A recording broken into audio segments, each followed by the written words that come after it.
सावित्री 2 बेटों की माँ थी। उसे इस बात पर बड़ा घमंड था। वो मानती थी कि बेटे घर की शान होते हैं। ये ले सावित्री, मिठाई खा, मेरे यहाँ पोती पैदा हुई है। ये सुनते ही सावित्री मुंह बना के कहती है, अरे तू तो लुट गई, बर्बाद हो गई, तेरे यहाँ लड़की पैदा हो गई। अरे तू ऐसा क्यों कह रही है? मैं तो बहुत खुश हूँ। अरे जब तेरी पोती के पीछे तुझे खर्चे पर खर्चे करने पड़ेंगे ना, तब ये तेरी सारी खुशी गम में बदल जाएगी। पहले लड़की की पढ़ाई लिखाई का खर्चा, फिर उसकी शादी का खर्चा। अरे आजकल की शादियाँ कितनी महंगी हो गई है। गहने बनाओ, लाखों रुपए पानी की तरह बह जाते हैं। लड़कियाँ तो सिर्फ खर्चा करवाने के लिए ही पैदा होती हैं। इस तरह लड़कियों के प्रति अपने विचार व्यक्त करते हुए सावित्री ममता को लंबा चौड़ा भाषण देके चली जाती है। अब तो आप लोग इस कहानी में सावित्री देवी का पात्र अच्छी तरह समझ ही गए होंगे। कुछ समय बाद सावित्री की बड़ी बहू भी एक लड़की को जन्म देती है। फिर क्या था, सावित्री पूरा आसमान सर पर उठा लेती है। हे भगवान, ये तू मुझसे किस जन्म का बदला ले रहा है?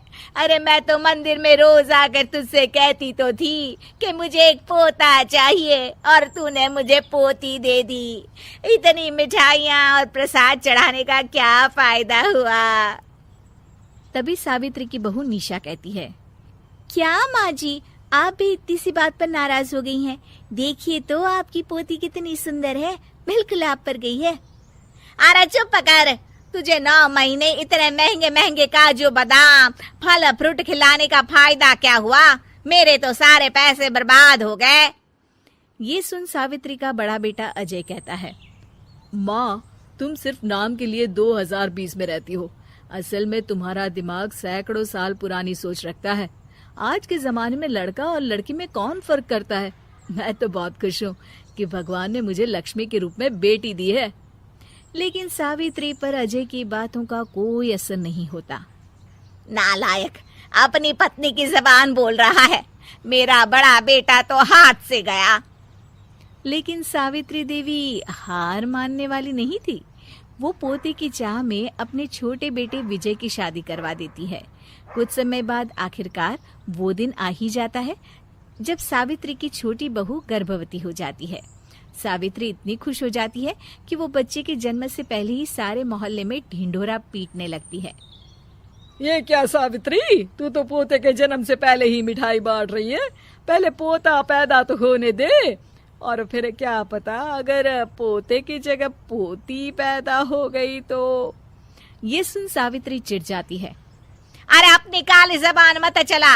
मेरी मिठाई खा के मेरा ही बुरा सोच रही है। बड़ी आई, ला मेरी मिठाई वापस कर। देख लेना, इस बार मेरे यहाँ पोता पैदा होगा, पोता। लेकिन ठीक इसका उल्टा होता है। सावित्री की छोटी बहू भी एक लड़की को जन्म देती है।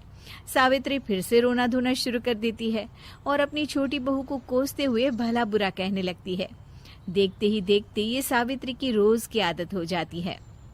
एक दिन उसकी इस आदत से परेशान होकर विजय अपने भाई अजय से कहता है, भैया, माँ खुद एक औरत होकर हमारी बेटियों को पसंद नहीं करती, उल्टा उन्हें रोज कोसती रहती है। मुझे माँ की यह आदत बिल्कुल पसंद नहीं आती। अरे तू ठीक कहता है, मैं भी अब माँ से तंग आ गया हूँ। अच्छा, तो अब तुम दोनों इस तरह पीठ पीछे मेरी बुराई भी करने लग गए हो? नहीं माँ, हम चाहते हैं कि घर में शांति बनी रहे। हमें हमारी बेटियाँ बहुत प्यारी है। मैं नहीं चाहता कि वह तुम्हारे ताने सुन सुन कर बड़ी हो, और इसीलिए हम दोनों ये घर छोड़कर चले जाएंगे। हाँ माँ, मैं भैया की बात से सहमत हूँ। जब तुम इस घर में अकेली रहोगी तब तुम्हें अपनों की कीमत का एहसास होगा। अपने दोनों बेटों के मुंह से अपनी माँ के लिए इतने कठोर शब्द सुन सावित्री भावुक और रुआंसी होकर कहती है, क्या सच में तुम दोनों मुझे इस घर में अकेली छोड़कर चले जाओगे? हाँ माँ। हाँ माँ, अब पानी सर के ऊपर जा चुका है। मैं तुम दोनों के बिना नहीं रह सकती। अपनी सास के आंसू देख अजय और विजय की पत्नी अपने पतियों से लड़ पड़ती है। अरे जिसे जाना है वो जाए, मैं माँ जी को छोड़कर कहीं नहीं जाने वाली। भाभी, आप ये क्या कह रही हैं? वही जो तुम सुन रहे हो, दीदी बिल्कुल सही कह रही है।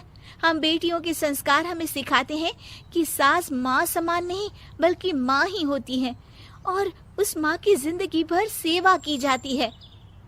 बेटे अपना फर्ज भूल सकते हैं, लेकिन बेटियां नहीं। आप दोनों शौक से जा सकते हैं। माँ जी, हम दोनों के रहते आपको किसी बात की फिक्र करने की जरूरत नहीं।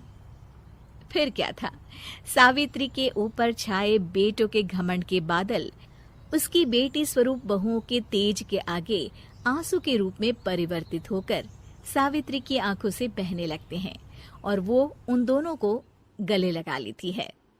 मैं जिंदगी भर बेटियों को कोसती रही, लेकिन आज तुम दोनों को देख मुझे समझ आ गया कि बड़े अभागे होते हैं वो लोग जिनके घर बेटियां नहीं होती।